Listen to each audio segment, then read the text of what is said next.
Olá, crianças, tudo bem? Aqui é a professora Fabiana. Hoje nós vamos trabalhar novamente nosso livro didático, APS, e vamos fazer essa atividade de língua portuguesa, dando continuidade na aula anterior, em que nós fizemos a leitura do conto O Sapo e o Coelho, ok? Então, para nós darmos continuidade, vamos lá novamente na página 227 do livro de vocês. Abram aí junto comigo na página 227. Nessa página, nós encontramos novamente o conto O Sapo e o Coelho. Então, seria legal que vocês, antes de fazer a atividade de hoje, que é a continuação, vocês fizessem mais uma leitura silenciosa do conto, ok? Então, façam a leitura desse conto. Se precisar, eu quero que vocês paralisem o vídeo agora, façam a leitura e continuem comigo após a leitura.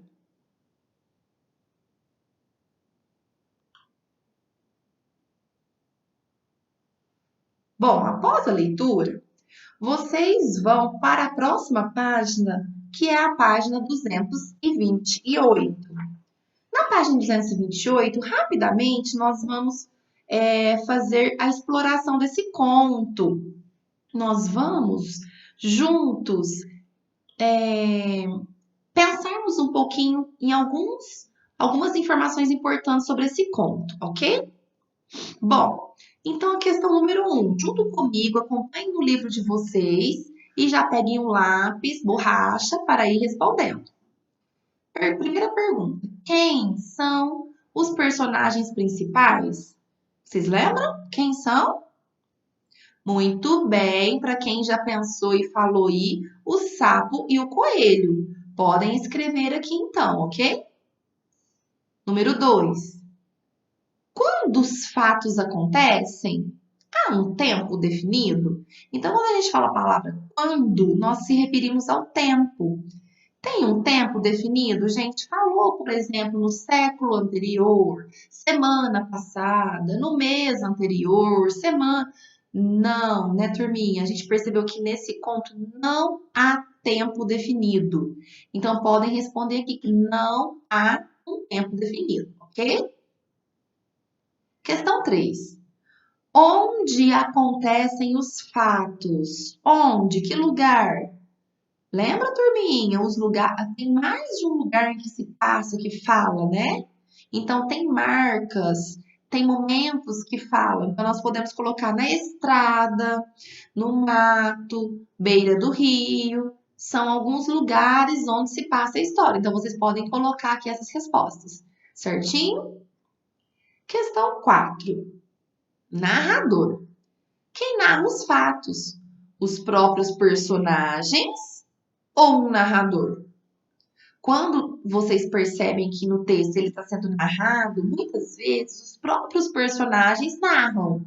Aqui foi o coelho que contou a história? Ou foi o sapo que contou a história? Ou foi um narrador diferente? Lembram? Acertou quem respondeu que foi um narrador, né? Se a gente voltar lá, nós vamos ver que não foi contada pelo sapo e também não foi contada pelo coelho a história. Foi um narrador diferente. Questão 5. Enredo da história. Abaixo há títulos para as partes do enredo. Os momentos dessa história, da sequência da história. Na aula de ontem, a professora Fabiana já fez com vocês um esquema, lembram? Vocês até ilustraram as partes da história. São os mesmos momentos que tem aqui, tá? O momento inicial da história, vamos abaixar aí para o esquema. A situação inicial, depois teve um conflito, um clímax e um desfecho, que é o final da história. Então, aqui nós vamos ver cada um. A vitória do sapo. A vitória do sapo foi a situação inicial. A zombaria do coelho. A zombaria do coelho foi o desfecho? Não, né, pessoal? Então, nós vamos encaixar cada momento da história no lugar certo aqui. Ontem a professora já relembrou com vocês. Então, vamos completar esse esquema? A situação inicial. O que aconteceu no início da história? A primeira coisa desses 4 momentos aqui, a primeira coisa que foi: acertou quem falou a zombaria do coelho. Muito bem. Então, escrevam aqui no primeiro quadrinho. Segundo momento, complicação ou conflito. Qual foi o segundo momento, a segunda parte da história? Parabéns para quem falou o desafio feito pelo sapo. Isso mesmo, escrevam na segunda caixinha. Clímax.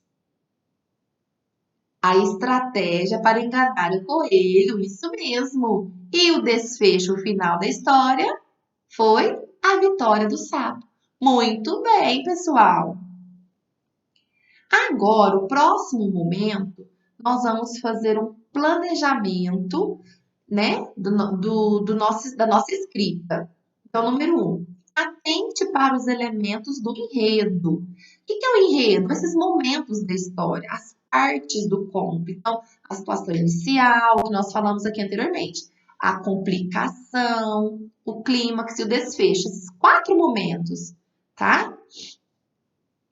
Por que que a gente tem que ficar atento? Para não poder deixar nenhum de lado, não esquecer nenhuma parte da história. Por isso que vai ser importante aquele planejamento da aula de ontem. Observe o esquema preenchido para planejar a ordem a ordem que dará a seu texto. 3. Não se esqueça de que você será apenas narrador, isto é, não participará da história como personagem.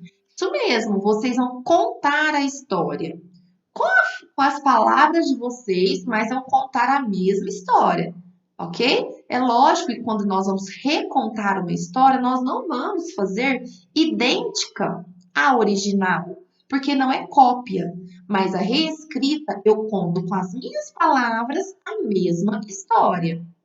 Certo, turma? Continuando. 4. Marque as falas com travessões ou aspas se houver diálogo na história. Nós vimos que teve conversa na história, teve diálogo, não teve?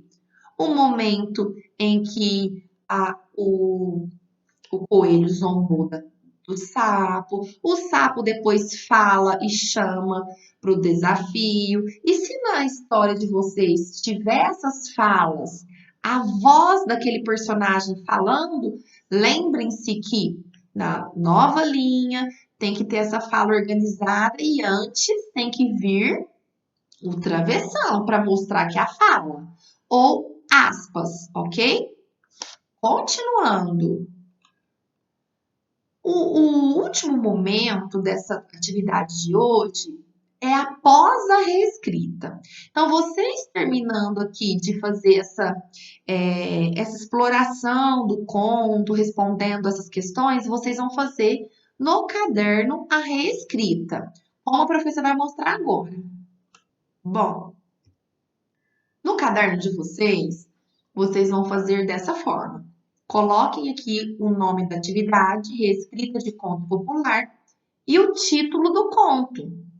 Pulem uma linha e a partir da próxima linha vocês já vão começar a reescrever a história com as palavras de vocês. Não se esqueçam da importância de, a cada trecho que escreve, ir revisando, ir relendo o que você fez, tá? Por quê? Porque assim é uma forma de você corrigir alguma coisa que ali você não percebeu. Observem as pontuações, uso de vírgula, ponto final, travessão para indicar fala, certo? Quem já está escrevendo certinho com a letra cursiva, não se esqueça que o início de frases começa com letra maiúscula, ok, turminha? Tudo isso vocês têm que ir verificando enquanto escreve, tá bom? Termina a história, tem mais uma lida novamente para fazer essa revisão, certo? Lá no livro, eu vou mostrar para vocês agora que eles dão uma dica para fazer essa revisão após a reescrita.